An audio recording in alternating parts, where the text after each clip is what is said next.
Ngayong araw ay May 7. Kaiba ang pananaw ng mga ipinanganak ng May 7 pagdating sa kanilang buhay.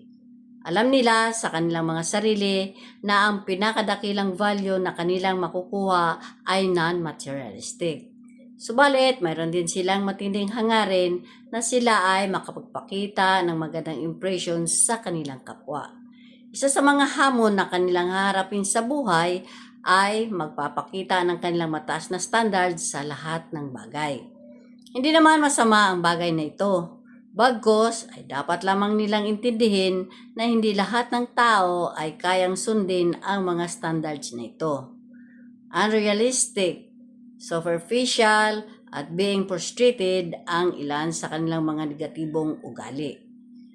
At ang pagiging dedicated, discerning, and defined ang magandang makikita sa kanila. Pretty power to self-understanding is the beginning of my wisdom.